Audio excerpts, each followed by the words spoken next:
요한복음 15장은 우리 그리스도인의 3대 관계, 그러니까 하나님과의 관계, 두 번째로 성도 간의 관계, 세 번째로 불신 세상과의 관계를 교훈하는 아주 중요한 말씀입니다. 오늘은 세 번째, 불신 세상과의 관계 부분을 말씀을 드립니다.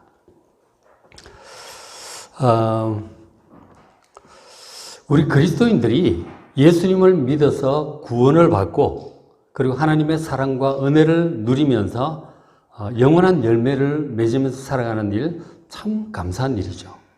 그리고 또 그리스도인들 간에 서로 사랑하며 돕고 함께 갈 수 있다는 것, 참 감사한 일이에요. 자, 그런데 여전히 세상에는 예수님을 믿지 않고 하나님을 싫어하고 혹은 하나님을 대적하는 사람들이 훨씬 더 많습니다. 그런 세상 가운데서 우리 그리스도인들이 이 불신 세상과의 관계는 어떨지 예수님께서 요한복음 15장 마지막 부분에서 말씀을 해 주셨어요. 16장까지 그런 내용입니다. 15장 18절 말씀을 보시면은 세상이 너희를 미워하면 너희보다 먼저 나를 미워한 줄 알라. 그렇게 말씀을 하셨어요. 세상이 너희 그리스도인들을 미워할 것이다. 왜냐하면 예수님을 미워하기 때문이다. 그렇게 말씀을 하는 거죠. 우리 마음이 세상 모든 사람들과 같이 잘 평화롭게 갈등 없이 잘 지내면 좋겠죠. 인간적으로 그렇게 생각이 듭니다. 그러나 그리스도인과 세상과의 관계는 편안하게 잘 지내기에는 기본적인 갈등이 있어요. 안타깝지만 서로 편치 않은 관계라는 거예요. 정말 누이 좋고 매보 좋고 그렇게 갈 수만은 없다는 거예요. 왜냐하면 영적으로 달라도 너무 다르기 때문에 그렇다 하는 것입니다. 기본적으로 이 세상은 세상 임금인 사탄의 지배를 받고 있어요. 그러나 구원받은 우리 그리스도인들은 사탄의 지배가 아니라 우리의 왕이신 하나님의 아들 예수 그리스도의 다스림을 받고 있는 것입니다. 아예 주인이 달라요. 세상 임금인 사탄 마귀가 지금 요한복음 15장 상황에서 예수님을 미워해서 사람들을 동원해서 예수님을 십자가에 못 박아 죽이려고 합니다. 예수님 지금 십자가에 사실 못 박히기 하루 전날이에요. 그런 상황이에요. 예수님에 대해서 그런 태도를 가지고 있는 세상이 예수님을 믿고 따르는 그리스도인들을 좋아할 리가 없는 것이죠.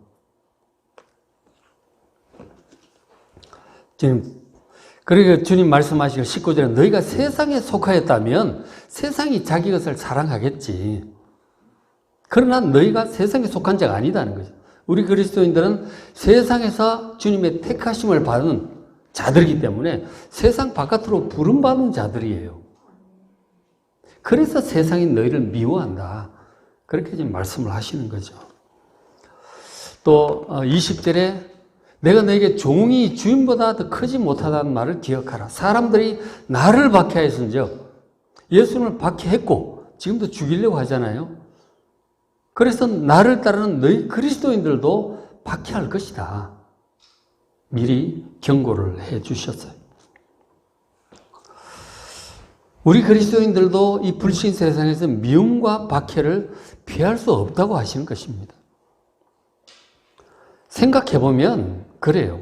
우리가 주님 말씀을 따라 죄악을 멀리하고 거룩하게 살아가려고 노력을 하는 사람들입니다. 정결한 사람들이에요. 물론 못할 때도 있지만 그러나 또 회개하고 돌아오고 기본적으로 말씀을 따라 거룩하게 의롭고 선하게 살아가려고 하는 사람들이에요. 그런데 이 불신 세상 하나님 두려워하지 않고 그저 육신의 욕망을 따라 그냥 자기 필이 최고야. 느낌이 최고인 거예요. 자기 욕망, 자기 생각이 최고예요. 그래서 죄 가운데 살아가며 또 하나님을 싫어하고 심지어 하나님을 대적하는 그런 사람들로부터 이 세상으로부터 박해를 받는 것은 영적인 구조상 사실 당연한 것입니다. 사이좋게 좋게 그렇게 갈 수만 없다 하는 거죠. 너무 다르다 하는 것이죠. 그런데 왜 박해하느냐? 대해서 주님께서 말씀을 좀 해주셨어요. 자, 지금 이제 이 사람들이, 주변에 있는 사람들이 그 마지막 그 밤의 상황에서 유대인들이 예수님을 죽이려고 구체적으로 일을 진행하고 있습니다. 특히 가룟 유다도 이제 작심하고 예수님을 이제 팔아 넘기려고 아예 협조해서 지금 나갔단 말이에요. 세족시하고 나간 거예요. 시시각각 이제 군병들을 데리고 올 거라고요. 일이 진행이 되고 결국은 예수님을 이제 못 박아 죽이고 말 것입니다. 그런 사람들이 예수님을 박해하려는 것은 당연한 것이죠. 그리고 이제 2달쯤 지나면은 사도행전 상황이 이제 전개될 것입니다.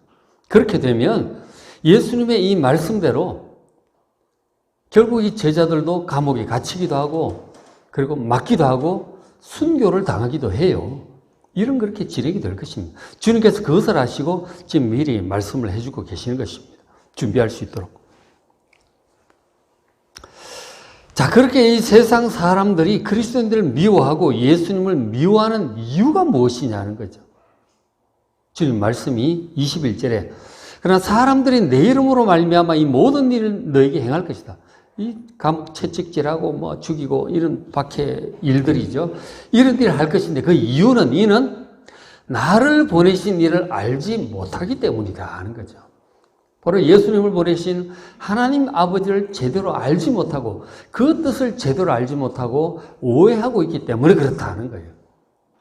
그래서 23절에 나를 미워하는 자는 그래서 하나님을 잘 알지 못하기 때문에 그 뜻을 잘 알지 못하기 때문에 예수님을 미워하고 죽이려고 하는 거죠. 예수님을 미워한다고 하는 것은 바로 하나님 아버지를 미워하는 것이다. 또 그렇게 말씀을 하신 거예요. 세상 사람들이 그리스도인들을 미워하고 예수님을 미워하는 이유는 예수님 말씀대로 하나님 아버지를 잘 알지 못하기 때문에 그렇습니다. 근데 생각을 해 보십시오. 세상 사람들하고 지금 말을 하는데 그건 지금 예수님 죽이려고 하고 나중에 제자들을 박해하는 사람들이 유대인들이에요. 이 유대인들도 나름대로 여호와 하나님을 잘 안다고 생각하잖아요. 그렇게 생각하는 사람들이에요. 그런데 예수님께서 그들을 향해서 그들이 실제로는 하나님을 지금 잘 모르고 있다 하는 것이죠. 심각하게 오해하고 있다고 지금 말씀을 하시는 것입니다. 그래서 지금 예수님을 미워하고 죽이려고 하는 것이죠. 자, 아버지 하나님조차도 미워하고 있는 거예요. 어떻게 그럴 수가 있을까요? 하나님을 잘 알지 않을까요? 그 사람들이 율법도 알고 모세도 알고 아브라함도 알고 다윗도 알고 다 아는데 예배도 드리는데 왜 그렇게 되었을까요? 만일 그렇다면 우리도 지금 교회를 다니고 예배를 드리고 하나님을 안다고 생각을 하고 있는데 과연 우리는 안 그렇게 되라는 보장이 없지 않겠어요? 과연 우리는 하나님을 제대로 아는 것일까요? 하나님을 제대로 안다는 것이 어떤 것일까요? 그런 고민을 우리도 안 할 수 없습니다. 그리고 이제 주님 말씀이 23절에 나를 미워하는 자는 지금 내 아버지 하나님을 미워하는 것이라고 말씀을 하죠. 예수님을 미워하는 것은 하나님을 미워하는 것이다. 그 앞에 14장에 보면 나를 본 자는 아버지를 본 것이다. 그렇게 말씀을 하시는데 그 말씀에 비추어 볼 때 지금 예수님 당신 하나님 아버지 하나라고 지금 말씀을 하시는 것이죠. 실제로 앞에 그렇게 말씀을 하셨어요. 10장 30절에 나와 아버지는 하나이니라 그러셨어요. 예수님과 하나님이 하나라는 거죠. 삼위일체라는 그 말씀이 하나님 아버지와 예수님과 성령님이 하나라는 뜻이잖아요. 이런 말씀에서 기초하고 있는 거예요. 지금 예수님이 하나님 아버지 하나라고 지금 말씀을 하시는 거죠. 그래서 예수님을 본 자는 아버지 하나님을 본 것이고 예수님을 미워하는 자는 하나님을 미워하는 것이라고 말씀을 하시는 거예요. 좀 맞는 말씀이에요. 근데 저 얘기를 듣고 31절에 유대인들이 다시 돌을 들어 치려고 합니다. 예수님을 죽이려고 하는 거예요. 엄청 싫어하는 거죠. 죽일 정도로 싫어해요. 예수님과 하나님이 하나라고 우리는 삼위일체 하나님으로 그렇게 믿고 있는데 당시 이 유대인들은 예수님이 하나님과 하나라는 사실을 말을 듣고 분개해가지고 예수님을 죽이려고 하는 거예요. 삼일체를 지금 정면으로 거부하는 거죠. 지금 현재 21세기 유대인들도 똑같아요. 삼일체를 믿지 않습니다. 예수님이 하나님과 하나라는 사실을 믿질 않아요. 그래서 이스라엘 안에 있는 기독교회를 굉장히 박해합니다. 유대인들이. 예배 방해하고 막 메시아닉 주들을 굉장히 이제 박해를 하고 있는 거예요. 왜냐하면 예수님과 하나님이 하나라는 사실을 믿지 않기 때문이죠. 돌을 들여 치려고 하니까 예수님 말씀하시죠. 32절에 어떤 일로 나를 돌로 치려고 하느냐. 내가 병도 고치고 귀신도 쫓아내고 많은 좋은 일을 했는데 왜 그러느냐 했더니 유대인들의 대답이 33절에 신성모독 때문이다 이거죠.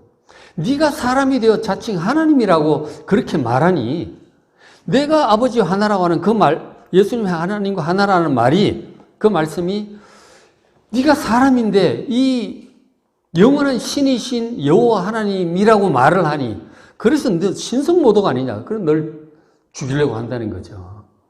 예수님이 하나님과 하나고 예수님이 하나님처럼 신성을 가지신 하나님의 아들이라는 사실을 절대로 인정할 수 없다는 거예요. 삼위일체를 절대로 인정할 수 없다는 것이죠. 그래서 신성모독으로 생각하고 지금 예수님을 죽이려고 하는 거죠. 자, 하나님을 정말 제대로 모른다는 거죠. 이거는 지금 신성모독으로 생각하는 것 자체가 지금 하나님을 제대로 모른다는 거예요. 하나님 뜻도 제대로 모른다고 지금 말씀을 하고 있는 것이죠. 자, 하나님을 안다는 것이 바로 이런 것인데, 그러니까 예수님의 신성과 예수님께서 하나님 아버지와 하나됨을 제대로 알고 제대로 믿는 것, 이것이 사실 구원받는 신앙의 핵심이에요. 핵심이거든요. 그래서 요한복음은 처음부터 그렇게 선포하고 시작을 했어요. 요한복음 1장에. 자, 1장 1절에 예수님을 그렇게, 예수님 사역 얘기하기 전에 1장 1절부터 18절까지 예수님에 관한 서론적으로 소개를 하는 거예요. 예수님 누구냐? 그러니까 요한복음은 예수님 탄생 얘기가 나오질 않고 태초부터 계시던 그분임을 좀 소개하고 있는 것이죠. 요한복음 1장 1절에 태초에 말씀이 계시니라. 태초부터 계신 말씀이다. 자, 이 말씀이 하나님과 함께 계셨다는 거예요. 말씀이 하나님과 함께 계셨다는 것은 그 밑에 끝에 18절이 있죠. 아버지 품속에 있는 독생하신 하나님이 나타내셨다고 지금 얘기를 해주고 있어요. 그러니까 태초부터 계시던 이 말씀이란 아버지 품속에 있는 그 하나님 아들을 지금 말씀을 하는 거예요. 이 로고스. 아버지 품속에 있는 이 독생하신 그 하나님. 그분이 바로 말씀이신 하나님이라고 얘기를 하는 거죠. 그 말씀이 하나님과 함께 계셨고, 하나님 아버지와 함께 계셨고, 이 말씀도 곧 하나님이시다. 신이시라고 하는 거죠. 아버지 품속에 이제 독생하신 하나님의 아들, 신이신, 신성을 가지신 그분이 바로 말씀이라는 거예요. 그리고 그분은 3절에 만물이 그로 말미암아 지음받은 거예요. 세상 만물이 그 말씀, 품속에 있는 독생자, 그 하나님의 아들로 말미암아 지음받은 것이란 말이에요. 그리고 그분 안에 생명이 있다는 거예요. 참 생명, 영생을, 신의 생명, 영생을 얘기하는 거예요. 영생을 얘기하는 것입니다. 참 생명. 이 생명, 그리고 우리 사람들의 빛이라고 말씀을 하세요. 이것이 전체적으로 사람으로 태어나기 전에, 마리아의 몸을 통해서 태어나기 전에 바로 하나님의 아들, 그 그리스도를 지금 가리키고 있는 것입니다. 지금 이제 이분이 이제 사람으로 태어나셨고, 그분이 예수 그리스도라고 지금 이제 쭉 요한복음 시작을 해요. 그래서 요한복음 내내 예수님이 참 생명이시고, 그리고 예수님 우리의 빛이심을 말씀을 하고, 그리고 하나님이심을, 창조자이심을 쭉 얘기를 해주고 있습니다. 그것을 우리 사람들은 믿을 수 있게 하기 위해서 이런저런 사건들과 말씀들을 계속 얘기를 하는 거예요. 믿는 제자들과 믿지 못하겠다고 막 따지고 덤벼드는 이 유대인들과의 예수님과의 논쟁, 그것도 이것에 관한 말씀이에요. 이걸 믿겠다 못 믿겠다 이런 얘기예요. 못 믿겠다고 자꾸 얘기를 하고, 예수님께서는 내가 생명이고 내가 빛이고 내가 태초부터 계시던 그 말씀이고 하나님의 아들이라고 계속 얘기를 하시는 거예요. 한번 잘 읽어보십시오. 요한복음을 쓴 목적 자체가 이런 모든 예수님에 관한 것들을 믿고 예수님을 힘입어 영생을 얻게 하려고, 하나님의 자녀가 되게 하려고 요한복음을 기록하고 있다고 하는 것이죠. 요한복음은 우리가 구원받게 하는 믿음을 갖게 하는데 굉장히 중요한 말씀이에요. 지금 우리 요한복음 맥힌 읽기 하고 있잖아요. 꾸준히 보셔야 돼요. 그죠? 요한복음을 통해서 예수님의 신성, 그리고 예수님께서 하나님 아버지와 하나 되심을 확실하게 믿으시기를 주의 이름으로 축원합니다. 그걸 믿어야 구원을 받는 거예요.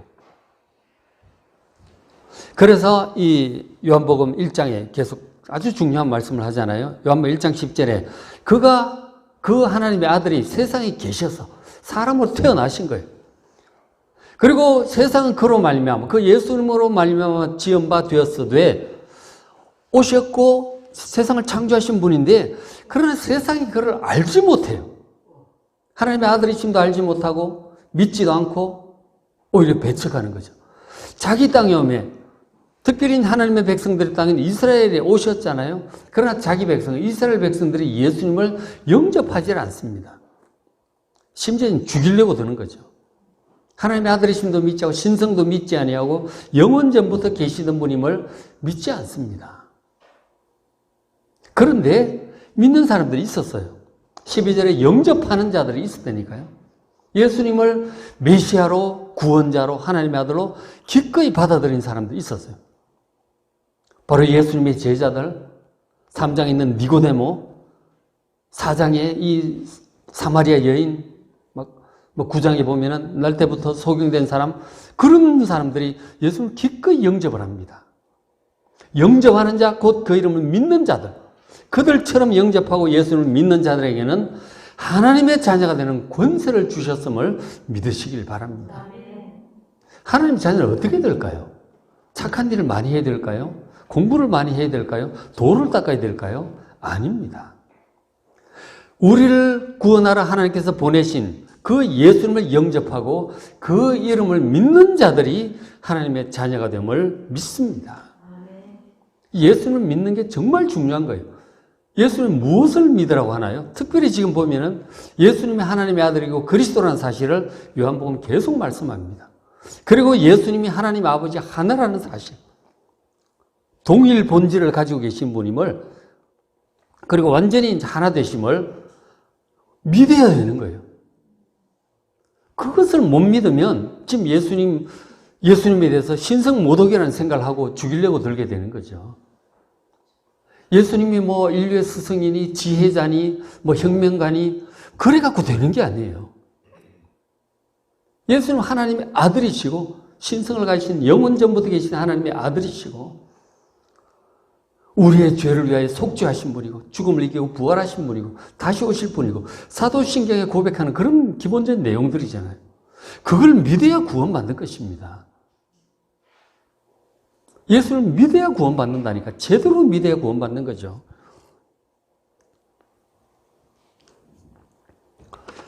그래서 예수님 말씀하시기를 15장 다시 돌아와서 24절에, 자 25절 내려가서 보시면, 그러나 이는 그들의 율법에 기록된 바 그들이 이유 없이 나를 미워하였단 말을 응하게 하려 함이라. 그런 말씀이 있죠. 이유 없이 지금 예수님을 미워하고 있는 것입니다. 당시 유대인들이 예수를 미워하는 데는 사실 정당한 이유가 없어요. 신성모독이 아니에요. 예수님 진짜 하나님의 아들이거든요. 그 신성모독이라고 할 게 없죠. 오히려 그들의 이 짧은 지식과 편견 때문에 예수님을 오해하고 하나님의 뜻을 오해하고 미워하고 있는 것입니다. 그런데 그렇게 하나님의 뜻과 예수님에 대해서 오해하고 미워하는 것은 2000년 전 그때나 지금이나 마찬가지예요. 어느 때나 마찬가지입니다.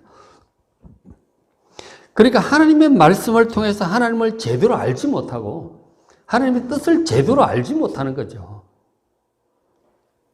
하나님의 뜻을 제대로 알아야죠.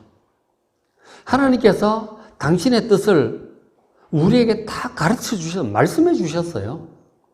우리가 반드시 알아야 될 것, 그 내용들을 신구약 66권 성경을 통해서 우리에게 주셨단 말이에요. 선지자를 통해서 쭉 여러 세대를 통해서 말씀을 하셨고, 그리고 예수님을 직접 뵙고 함께 지냈던 사도들을 통해서 말씀을 다 해주셨어요. 그걸 다 기록을 해가지고 딴소리 못하게 글자로 딱 적어가지고 딱 주셨잖아요. 옛날에는 참 성경 보기도 어려웠지만 뭐 인쇄술이 없을 때는 성경을 필사해가지고 해야 되니까 너무 성경은 비싸고 이건 뭐 제사장이나 목사나 이런 사람들만 가지고 있었죠. 그러니까 지금은 다 가지고 있잖아요. 뭐 핸드폰에도 있고 뭐. 그리고 뭐 종교개혁 시대 때 다 온 세계 언어로 번역이 되게 하셨잖아요. 그전에는 성경이 뭐 히브리어, 헬라, 기껏해 라틴어 정도밖에 없어가지고 유럽의 기독교인들이 성경을 볼 수가 없었어요. 왜냐면 독일 사람, 프랑스 이런 사람들이 읽을 수가 없잖아요, 라틴어를. 성경을 못 읽어. 근데 이 종교개혁자들이 번역을 막 한 거죠, 자국으로. 루터가 독일어로 번역하고, 칼빈 이 프랑스로 다 번역하는 거야. 이탈리아어로 다 번역을 하니까. 그것도 다 볼 수 있죠. 우리나라도 선교사들이 들어와가지고 한글로 번역을 다 해줬잖아요. 그리고 번역본도 여러 가지야. 비교해서 볼 수 있게. 얼마나 감사한지 모르겠어요. 하나님의 뜻은 우리가 명백히 알 수가 있어요. 우리가 반드시 알아야 될 내용들을 그야말로 어떻게 보면 최소한으로 이렇게 적으셨을 거예요. 그죠? 성경이 우리가 좀 두껍다고 생각하겠지만 최소한이에요. 왜냐하면 하나님께서 우리의 구원을 위해서, 우리의 삶을 위해서 반드시 필요한 내용들이 많이 있잖아요. 그걸 최대한 추려가지고 아주 엑기스만 잘 적어주신 게 성경이라고요. 성경 좀 두껍죠? 읽기 어렵습니까? 근데 사실 그 전에 제가 이제 소설 대망 이런 거 있잖아요. 뭐 오단 오분화가 뭐 도커와 이에야스 이런 거 막 몇십 건 되는 거 뭐 밤을 패가면서 읽잖아요. 그거 비하면 성경은 두꺼운 게 아니라고요, 이게 지금. 두껍지 않아요. 그렇지 않습니다. 여러분 작심하시고 성경을 좀 보시길 바랍니다. 하나님의 뜻을 우리가 온전히 알아야 되는데 부분 알고 있는 거죠. 자기가 은혜 받은 몇 구절 좋아하는 그런 말이에요. 어떤 사람은 맨날 잠언만 봐. 뭐 잠언 좋죠. 근데 맨날 잠언만 봐가지고 되겠어요. 복음서도 보셔야지. 율법서도 봐야 되고 레위기도 보셔야 돼요. 요한계시록도 보셔야 돼요. 종말론에 빠진 사람들은 맨날 다니엘 사고 요한계시록만 봐. 그러면 안 되잖아요. 다 보셔야죠. 창세기도 좀 보시고. 유대인들은 근데 율법서만 좋아해요. 창세기, 출애굽기, 레위기, 민수기, 신명기, 토라만 좋아해, 이 사람들. 선지서 같은 거 잘 보지도 않고. 그러니 선지서를 봐야 거기에 메시아에 관한 말씀들이 많잖아요. 그걸 봐야 돼요. 인간의 한계와 메시아가 올 수밖에 없는 그런 걸 봐야 되는데 안 보고 맨날 율법서만 쳐다보고 있으니까 이 하나님의 뜻을 모르죠. 유대인들한테 지금 선지서 특별히 이사야 53장 이런 거 읽혀주면 놀랜대잖아요. 이런 게 성경에 있었냐고. 그가 찔림은 우리의 허물을 인함이요 그가 상함은 우리의 죄악을 인함이라. 바로 그분이 나사렛 예수 그리스도라고 얘기하면 쇼크를 받는 거예요. 성경을 안 봐서 그렇다니까요. 그리고 뭐 순복음교회 제일 좋아하는 것도 사도행전이에요. 교회 부흥, 성령 강림 막 그것만 또 좋아하는 거죠. 또 그게 다가 아니잖아요. 그죠?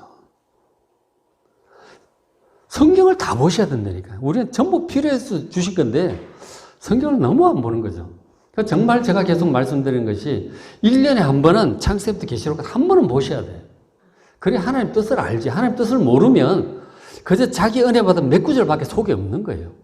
그 몇 구절을 붙들고 하면은 그 신앙이 치우치는 거죠. 온전한 신앙이 못 되는 거예요. 오해를 하는 것이죠. 유대인들이 이제 오해했던 것 중에 하나가 성경을 제대로 봐야 되는데, 하여간에 뭐 그건 나중에 또 합시다. 어쨌든 그런 게 굉장히 많은 거예요. 지난번에 얘기했지만 메시아가 뭐 영원히 산다는 얘기를 들었는데 죽는다고 하는 게 무슨 소리냐. 메시아도 죽는 거예요. 죽는다는 얘기도 있고 영원히 다스린다는 얘기가 전부 다 있거든요. 성경을 전체로 안 봐서 그렇죠. 성경을 부분적으로 보면은 이거는 분명히 오해를 일으키게 돼 있어요. 그러나 전체를 1년에 한 번씩 꾸준히 보시면 오해할 게 없어요. 이단들한테 안 넘어가요. 지금 뭐 나는 뭐 신이다인가 뭐 그 넷플릭스를 다큐 가지고 막 계속 뉴스가 나오던데 이단들에게 왜 끌려갑니까, 사람들이? 성경을 제대로 안 보니까 그렇죠. 안 보고 있는데 뭐 성경을 2000번 읽은 사람이 와서 얘기해 준다 그러니까 들어가서 들으면 나름대로 또 그 이단 교주들은 진짜 말빨이 세거든요. 괜히 사람들이 모이는 게 아니에요. 대도 하는 말을 해도 말빨이 세면 사람들이 모이게 돼 있어요. 아주 이게 있다니까요. 믿게 돼요. 큰 소리로 얘기하면 사람이 믿게 된다니까. 그런데 혹하지 않으려면 성경을 직접 보셔야 돼요. 내가 겪었던, 내가 아는 은혜 받은 몇 구절, 내가 경험한 하나님 경험이 있죠. 기도 응답받은 경험, 환상을 봤다든지, 그런 경험이 있잖아요. 그거에 다가 아니라니까. 그것만 갖고는 안 돼요. 반드시 성경 전체를 여러분 보셔야 돼요. 꾸준히 보셔야 돼요. 그러니까 하루, 1년에 한 번은 봐야 되니까. 그건 하루에 넉 장씩 맥힌 성경을 꾸준히 하면 자동으로 보게 돼 있어요. 전체적인 맥락을, 균형 감각을 잃지 않을 수가 있는 거예요. 그래야 이제 잘못된 데 빠지지 않을 수 있는 것이죠. 유대인들이 이유 없이 예수 미워하는 것은 성경에 대해서 하나님의 뜻을 아주 오해하고 있기 때문에 그렇게 된 것입니다. 그러니까 그저 율법주의적으로만 하나님을 오해했기 때문이에요. 그렇게 하나님을 잘 알지 못하니까, 하나님의 뜻을 제대로 알지 못하니까 하나님께서 사람들을 구원하러 보내신 하나님의 아들을 영접하지 않고 믿지 않고 자기들의 짧은 생각으로 신성 모독이다 뭐다 이래가지고 예수를 미워하고 죽이려고 했던 것이죠. 그렇게 된다니까요. 하나님을 대적하게 돼요. 성경을 이상하게 오해를 하면. 참 안타까운 일이죠. 자기가 아는 짧은 지식과 경험 몇 가지로 생기는 편견으로 섣불리 하나님은 이런 분이고 예수는 이런 분이야. 단정을 해버리는 거예요. 남의 말을 듣지도 않고 성경 보지도 않고. 그러면 굉장히 위험한 겁니다. 좀 그럴듯하게 말빨 세게 와서 설득적이게 얘기하면 넘어간다니까요. 교회 잘 다니는 사람들은 왜 신천지에 끌려가고 왜 통일교 끌려가고 왜 그랬겠어요? 전체적으로 안 보기 때문에 그래요. 전체적으로 보는 건 목사님들은 하고 신학자들이 할 일이지 우리가 왜 그렇게 하냐고. 그렇게 하시면 끌려가는 거예요. 1년에 한 번씩 보면 되는데 왜 안 보셔요? 그러면 안 끌려가요.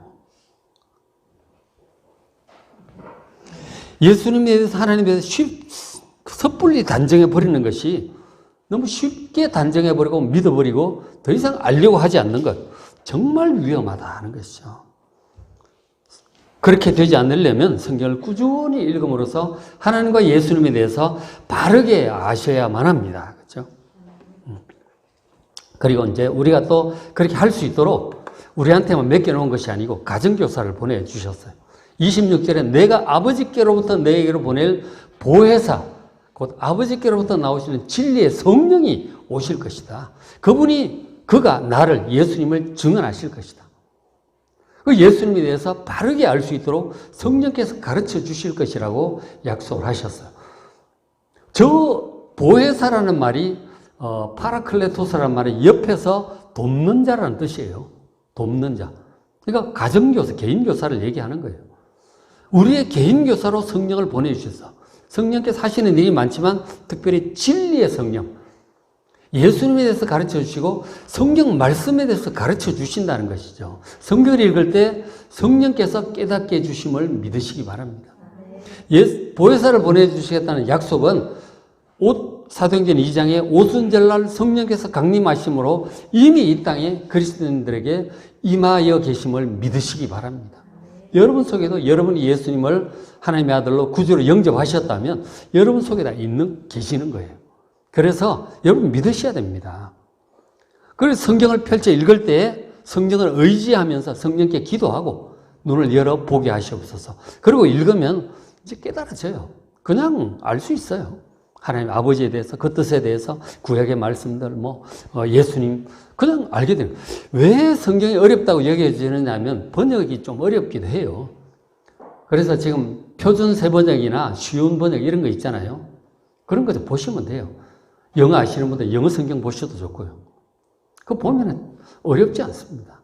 특히 지금 우리 번역본들 중에 이제 쉬운 번역, 이런 것들은 기준이 중학생도 읽고 이해할 수 있도록 이제 한 거예요. 그게 뭐 그냥 막 한 게 아니고 원문에 충실합니다. 번역 잘 돼 있어요. 그런 거 하나 사서 보셔도 되고, 표준 세번역도 좋습니다. 이것은 이제 대한성서공회에서 나온 현대어로 번역한 거예요. 현대어 성경, 그런 것도 좋고, 뭐 다 괜찮아요. 번역 잘 돼 있습니다. 비교해서 보셔도 좋고. 이게 어렵다고 싶으면 그런 거 보셔도 된다니까요. 영어 하시는 분, 영어 보시면 또 영어 공부도 되고 좋잖아요. 보십시오. 그리고 성령을 의지해서 성경을 하루 넉 장씩 노트 옆에 갖다 놓고, 그죠? 또 깨달은 것들 좀 적어가면서, 의문사항이 있으면 빨간 펜으로 적어놨다 저한테 물어보셔도 되잖아요. 카톡 보내셔도 되고요. 제가 바로바로 말씀드릴 테니까. 아니면 검색해 보셔도 돼요. 다 잘 나와 있어요. 그죠? GPT한테 물어보셔도 돼요. 제 GPT한테 물어보면 대답 잘 해줍니다. 얼마든지 할 수 있어요. 그리고 무엇보다 성령께서 안에 계시기 때문에 얼마든지 할 수 있습니다. 그렇게 꾸준히 보시면 이단들한테 끌려갈 일이 없다니까요. 그죠? 참, 이단들한테 끌려가는 사람들 보면 기가 막히잖아요. 패가 망신하는 거예요. 아주 영혼이 망하는 것입니다. 그렇게 되지 않도록 꾸준히 성경 보는 것밖에 없어요. 성령을 의지해서. 그러니까 지금 이제 하나님 아버지가 예수님을 오해하지 않고 바르게 알고 바르게 믿을 수 있는 방법이, 그렇잖아요.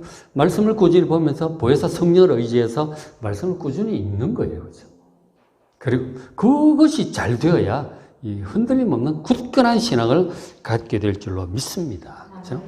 그리고 박해가 있다 할지라도 27절 너희도 처음부터 나와 함께 있었음을 증언하느니라. 우리도 예수님에 대해서 증언을 하면서 살아야 할 것입니다. 자, 말씀을 마무리합니다. 우리 그리스도인은 불신 세상과 기본적으로 영적인 대치 상태라는 것을 기억하셔야 됩니다. 막 좋게 지내면 좋겠지만 그게 안 돼요. 그걸 아셔야 됩니다. 사탄이 주인인 그들 가운데서 예수님이 주인인 우리 그리스도인이 살고 있음을 아시고 우리의 믿음을, 성경을 기초로 한 믿음을 잘 지키시길 바랍니다.